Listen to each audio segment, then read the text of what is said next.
صلی اللہ علی محمد صلی اللہ علیہ وسلم۔ اعوذ باللہ من الشیطان الرجیم، بسم اللہ الرحمن الرحیم، والصلاة والسلام علی رسولہ الکریم۔ بخاری شریف کتاب مواقیت الصلاۃ، اور آج کا باب ہے باب ما یکرہ من النوم قبل العشاء، نماز عشاء سے قبل سونے کی کراہت کا بیان۔ یعنی عشاء کی نماز سے پہلے سو جانا مکروہ ہے، اور اس میں جو حدیث ہے یہ ہے 543 543، اور حدیث حضرت ابی برزہ الاسلمی رضی اللہ تعالیٰ عنہ سے روایت ہے۔ فرماتے ہیں ان رسول اللہ صلی اللہ علیہ وسلم کہ نبی کریم صلی اللہ علیہ وسلم کان یکرہ النوم قبل العشاء والحدیث بعدها، کہ آپ صلی اللہ علیہ وسلم عشاء سے پہلے سونے اور بعد میں باتیں کرنے کو ناپسند فرماتے۔ یعنی نبی کریم صلی اللہ علیہ وسلم عشاء سے پہلے سونے کو مکروہ سمجھتے تھے اور عشاء کے بعد باتیں کرنے کو مکروہ سمجھتے تھے۔ اہم حدیث ہے، اس میں مطلب یہ نہیں ہے کہ عشاء سے پہلے سونا بالکل منع ہے یا عشاء کے بعد باتیں کرنا بالکل منع ہے، لیکن جواز اور فضیلت کا فرق ہے۔ ناپسندیدہ اور پسندیدہ کام کی بات ہے کہ جواز تو ہو سکتا ہے سونے کا، جیسے ہم اگلی حدیث میں پڑھیں گے انشاءاللہ، اور باتیں بھی بعد میں کی جا سکتی ہیں ضرورت کے تحت۔ اہم کوئی گفتگو ہے، علمی بات ہے، ایک اسٹوڈنٹ ہے اس نے پڑھنا ہے، کوئی حکومت کا کرندہ ہے اس نے رات کو کوئی کام کرنا ہے، اس طرح کے بہت سی چیزیں ہیں جو کہ جن کی ضرورت ہے، جن کا جواز موجود ہے، وہ عشاء کے بعد کی جا سکتی ہیں۔ لوگوں نے بڑے بڑے کام کیے ہیں، علماء نے راتوں کو کتابیں لکھی ہیں بیٹھ کے، اور راتوں کو اللہ کا ذکر ہوتا ہے، لوگ قرآن پڑھتے ہیں، بہت سی تحقیقات کرتے ہیں، اور میاں بیوی بھی آپس میں بات چیت کر سکتے ہیں، دیگر اہم چیزیں جو وہ کی جا سکتی ہیں۔ لیکن یہاں کس چیز کا بیان ہے کہ عشاء سے پہلے اگر کوئی وجہ نہیں ہے، بلا وجہ سو جانا، اور جس میں خطرہ موجود ہو کہ نماز عشاء کی متاثر ہوگی، قضا ہو جائے گی، تو اس وقت سونا نہیں چاہیے۔ ہاں اگر کوئی ایسا انتظام ہو سکتا ہے، ایسی مجبوری ہوگی یا سونے کی، تھک گئے ہیں بہت زیادہ یا نیند کا غلبہ بہت زیادہ ہو گیا، تو پھر کسی سے کہا جا سکتا ہے کہ بھئی مجھے اٹھا دیں، یا آج کل الارم ہے، اس طرح کی کو بندوبست کر کے لیٹیں تاکہ نماز قضا نہ ہو۔ اصل پیش نظر جو چیز ہے وہ نماز کی حفاظت ہے اور نماز کی اہمیت ہے، کہ عشاء کی نماز سے پہلے سوئیں گے تو عشاء کا خطرہ ہوگا متاثر ہونے کا، اور عشاء کے بعد اگر بیٹھ کے فضول گفتگو، گپیں اور لائیاں نہیں کام کریں گے تو فجر کی نماز متاثر ہوگی۔ اور مومنین کی جو صفت بیان کی گئی ہے وہ یہ کہ وہ نمازوں کی حفاظت کرتے ہیں۔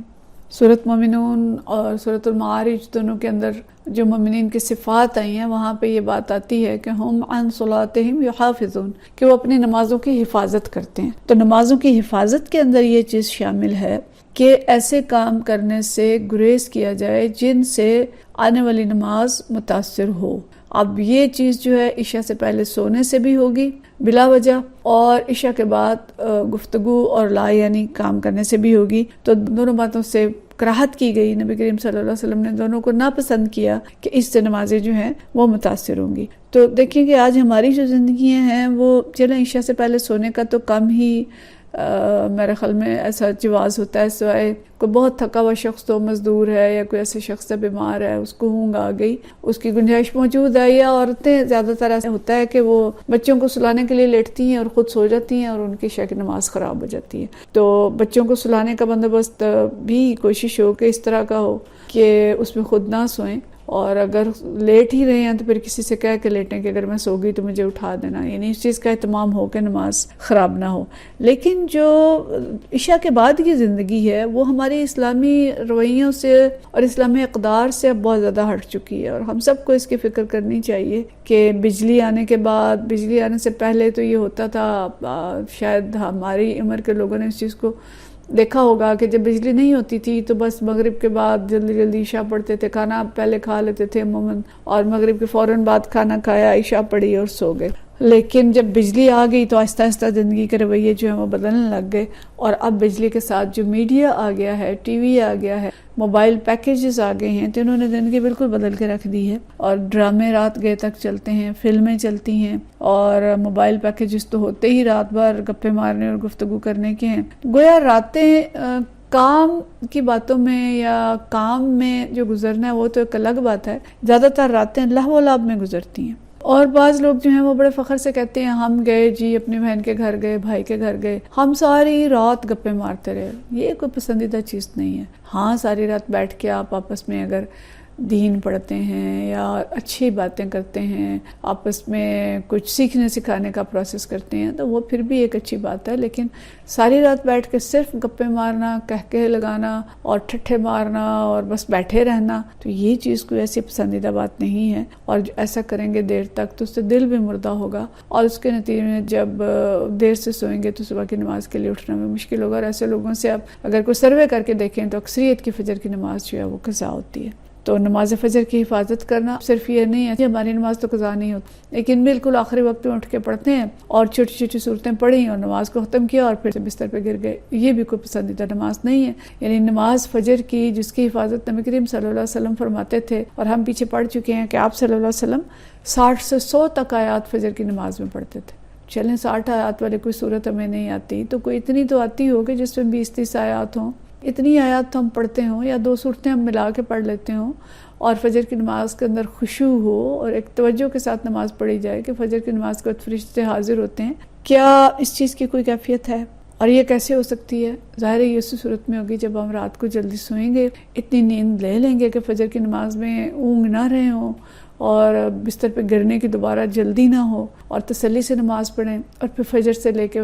صبح کے سورج نکلنے تک اذکار کریں، اللہ تعالیٰ کا ذکر کریں، دعائیں مانگیں. تو یہ بہترین وقت ہوتا ہے اللہ کے ذکر کا، دعا مانگنے کا، اللہ کو یاد کرنے کا. جو کہا گیا کہ طلوع آفتاب سے پہلے اور غروب آفتاب سے پہلے اللہ تعالیٰ کا ذکر کرو، اللہ کی تسبیح بیان کریں فجر سے پہلے اور مغرب سے پہلے. تو یہ اسی صورت میں ممکن ہے جب ہم رات کی نیند پوری کر لیں، رات کو جلد سوئیں اور صبح اٹھ کے تسلی سے فجر کی نماز پڑھیں اور اللہ کا ذکر کریں. تو اس صورت میں ہمیں اس حدیث کی سمجھ آئے گی کہ نبی کریم صلی اللہ علیہ وسلم نے عشاء کے بعد گپے مارنے سے اور فضول کام کرنے سے، بلا وجہ جاگتے رہنے سے کراہت کیوں کی ہے. ہاں کبھی کبھار اگر کوئی مجبوری ایسی ہو جائے، کوئی ایسی وجہ ہو گئی ہے کہ جاگنا پڑا ہے، کسی مریض کے ساتھ جاگنا پڑا ہے، کوئی سفر میں ہے، کوئی اور وجہ ہے، تو ظاہر اس کی اجازت ہے. اور اس میں بھی پھر اپنی نماز کا اہتمام کرنا چاہیے کہ کسی سے کہہ کے سوئیں فجر کے لیے بھی کہ مجھے اس وقت اٹھا دیں. اور آج کل فون ہے تو فون میں تو ایسا بھی ہوتا ہے کہ دوسرے شہر میں بھی کہا جا سکتا ہے کہ کسی سے، بہن سے، بھائی سے، کسی دوست سے کہ وہ ہمیں نماز کے لیے اٹھا دیں. بہرحال اگلی حدیث جو ہے، اگلا باب ہے نوم قبل العشاء لمن غلب. اب دوسرا پہلو آ گیا کہ جو شخص نیند سے مغلوب ہو اس کے لیے عشاء کی نماز سے قبل سونے کا بیان ہے. دین اسلام جو ہے یہ دین فطرت ہے، آسانی کا دین ہے. یہاں پہ ایسی سختی نہیں ہے کہ جی بس بالکل سو ہی نہیں سکتے عشاء سے پہلے چاہے کیفیت کیا ہو گئی ہے، ایسی بات نہیں ہے. اگر نیند کا غلبہ ہو گیا ہے تو عشاء سے پہلے سو سکتے ہیں، لیکن اپنا بندوبست کر کے. یہاں پہ جو حدیث ہے، یعنی باب کا جو میں نے عنوان پڑھا، اس کا ترجمہ ہے کہ جو شخص نیند سے مغلوب ہو اس کے لیے عشاء کی نماز سے قبل سونے کا بیان. حدیث ہے 544، اور یہ حدیث جو ہے یہ حضرت عائشہ رضی اللہ تعالیٰ عنہ سے روایت ہے. ان عائشہ رضی اللہ تعالیٰ عنہ قالت، فرماتی ہیں اعتم رسول اللہ صلی اللہ علیہ وسلم بالعشاء. یہ حدیث ہم پیچھے پڑھ چکے ہیں، وہی دہرائی جا رہی ہے. پیچھے حضرت عائشہ سے، حضرت عروہ بن زبیر سے اور مختلف صحابہ سے یہ حدیث بیان ہوئی ہے. تو عائشہ رضی اللہ تعالیٰ عنہ فرماتی ہیں کہ رسول اللہ صلی اللہ علیہ وسلم نے عشاء کی نماز میں کافی تاخیر کرتی، حتیٰ ناداہ عمر، حتیٰ کہ حضرت عمر رضی اللہ تعالیٰ عنہ نے آواز دی یا انہوں نے فرمایا کہ الصلاۃ کہ نماز. حضرت عائشہ رضی اللہ تعالیٰ نے یہ کہہ رہی ہیں کہ حضرت عمر رضی اللہ تعالیٰ عنہ جو ہیں وہ انہوں نے کوئی ایسا نہیں کیا کہ نبی کریم صلی اللہ علیہ وسلم کو نوک کرتے اور کہتے کہ آپ ابھی تک آئے نہیں، یہ ہو گیا وہ ہو گیا، بلکہ صرف ایک آواز لگائی الصلاۃ کہ نماز. کہ نبی کریم صلی اللہ علیہ وسلم جب یہ سن لیں گے تو آپ صلی اللہ علیہ وسلم تشریف لے آئیں گے. اور آواز لگائی حضرت عمر نے الصلاۃ نام النساء والصبیان کہ نماز، عورتیں اور بچے سو گئے. فخرج، پھر آپ صلی اللہ علیہ وسلم تشریف لائے، باہر آئے. فقال، اور فرمایا ما ينتظرها احد من اہل الارض غیرکم کہ زمین پر بسنے والوں میں سے اس وقت تمہارے علاوہ کوئی بھی اس نماز کا انتظار نہیں کر رہا. قال ولا يصلى يومئذ الا بالمدینہ. اچھا اب یہ جو حدیث بیان کر رہے ہیں راوی، آگے وہ فرما رہے ہیں کہ اس وقت مدینہ میں مسجد نبوی کے علاوہ اور کہیں نماز نہیں ہوتی تھی، یعنی نماز باجماعت نہیں ہوتی تھی. وَكَانُوا يُصَلُّونَ فِي مَا بَيْنَ أَن يَغِيبَ الشَّفَقُ إِلَى ثُلُثِ اللَّيْلِ الْأَوَّلِ کہ جو لوگ نماز پڑھتے تھے وہ یا تو شفق غروب ہونے سے لے کر رات کے تہائی کے پہلے حصے کے درمیان نماز پڑھ لیتے تھے، یعنی یا شفق کے غروب ہوتے ہی نماز پڑھ لیتے تھے، یعنی جیسے ہی رات ہوئی عشاء کا ٹائم ہوا تو نماز پڑھ لی، یا رات کے پہلے تہائی حصے تک نماز پڑھ لیتے تھے۔ اچھا، اب اس میں جو پہلا حصہ تو ہم پہلے پڑھ چکے ہیں، اس کی تشریح بھی کر چکے ہیں۔ یہ جو بات انہوں نے کی ہے کہ جو لوگ نماز پڑھتے تھے وہ ان اوقات میں پڑھ لیتے تھے، تو دونوں باتیں اس میں ہو سکتی ہیں۔ نماز باجماعت صرف مسجد نبوی میں ہو رہی ہے، یا یہ کہہ رہے ہیں کہ جو لوگ باجماعت پڑھتے بھی تھے دوسری مساجد میں وہ بہت جلدی پڑھ لیتے تھے جیسے عشاء کا وقت ہوتا تھا، یا پھر بہت رات گئے پڑھتے تھے، اور وہ جو وقت تھا اس وقت کوئی بھی نماز نہیں پڑھتا تھا، اس وقت کی جماعت صرف وہیں پہ ہو رہی تھی، اس وقت مسجد نبوی کے اندر۔ بہرحال حدیث یہ ہے کہ صحابہ، صحابیات اور بچے، ان کے اوپر نیند کا غلبہ ہو گیا تھا، اور ابھی انہوں نے عشاء کی نماز نہیں پڑھی تھی۔ یہاں سے جواز نکالتے ہیں کہ نیند کا غلبہ ہو جائے تو اونگ لی جا سکتی ہے عشاء کی نماز سے پہلے۔ اگلی حدیث اس سے بھی لمبی اور اس کی زیادہ وضاحت ہے، حدیث یہی ہے، اس کو زیادہ وضاحت سے بیان کیا گیا ہے کسی اور انداز میں۔ فرماتے ہیں ان رسول اللہ صلی اللہ علیہ وسلم شغل عنہا لیلۃ، کہ ایک رات یہ ایسی تھی کہ اس رات میں نبی کریم صلی اللہ علیہ وسلم کو مصروفیت تھی، مصروف ہو گئے تھے۔ فأخرها، انہوں نے نماز میں تاخیر کر دی عشاء کی نماز میں، یہاں تک کہ حتی رقدنا فی المسجد، کہ ہم لوگ مسجد میں سو گئے، ہمیں مسجد میں اونگ آنے لگ گئی، یعنی ایسا نہیں تھا کہ بالکل ٹیک لگا کے بستر لگا کے سو گئے تھے، بلکہ اونگ رہے تھے، نیند آ رہی تھی۔ ثم استيقظنا، پھر جاگے، ثم رقدنا، پھر سو گئے، ثم استيقظنا، پھر جاگے، ثم خرج علینا النبی صلی اللہ علیہ وسلم، ثم قال، پھر نبی کریم صلی اللہ علیہ وسلم کی فلاح فرمایا لیس احد من اہل الارض غیرکم، کہ اس وقت زمین میں کوئی بھی نہیں ہے تمہارے سوا جو اس نماز کا انتظار کر رہا ہو۔ وکان ابن عمر، اور ابن عمر جو تھے، لا یبالی اقدمها ام الاخرها، کہ وہ پرواہ نہیں کرتے تھے کہ نماز جلدی پڑھ رہے ہیں یا تاخیر سے پڑھ رہے ہیں۔ اذا کان لا یخشى ان یغلبه النوم عن وقتها، بشرطے کہ انہیں اس چیز کا اندیشہ نہ ہوتا کہ وہ نماز کے وقت نیند سے مغلوب ہو جائیں، تو وہ کیا کرتے تھے؟ وَكَانَ يَرْقُدُ قَبْلَهَا، تو وہ تھوڑا سا سو لیتے تھے نماز سے پہلے۔ مطلب یہ ہے کہ انہیں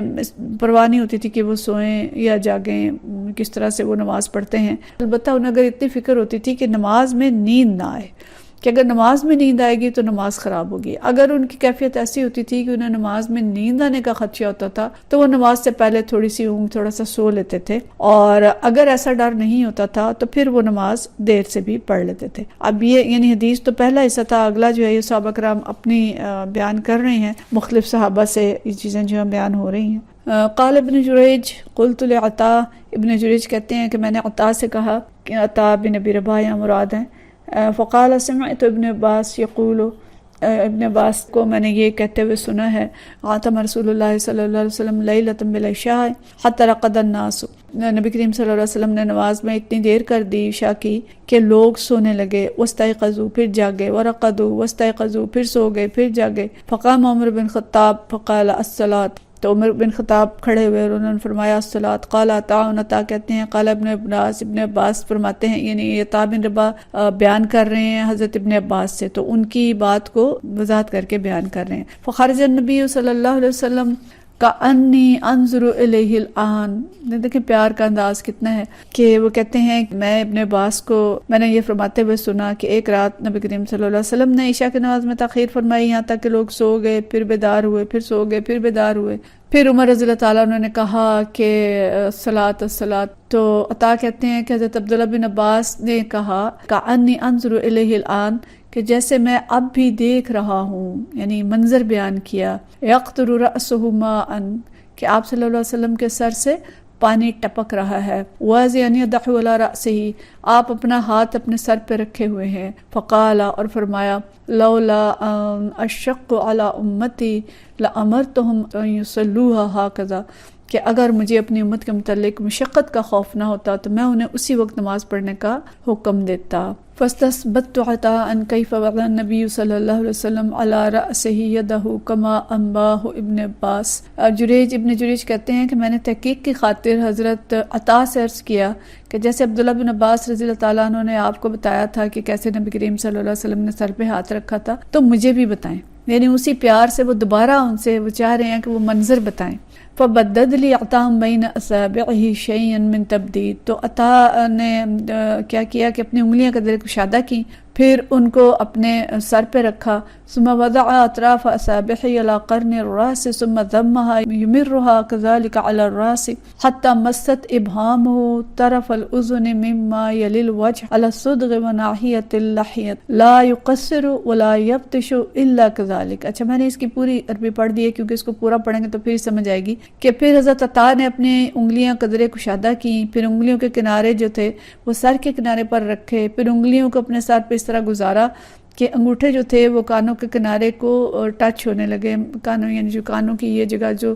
منہ کے ساتھ لگتی ہے، چہرے کے ساتھ لگتی ہے، اس کو انگلیاں مس کرنے لگیں. اس کے بعد پھر انہوں نے کن پٹی پر، داڑھی کے کونے پر جو جگہ تھی اس کو ہاتھ لگایا اور اس میں کہا کہ نہ آپ اس میں کمی کر رہے تھے اور نہ مضبوط کر رہے تھے، پر اسی طرح کر رہے تھے جیسے میں کر رہا ہوں. یعنی بالکل انہوں نے ہاتھ اس طرح سے پھیر کے دکھایا. اور اس کے بعد فرمایا وقال لولا اشق علی امتی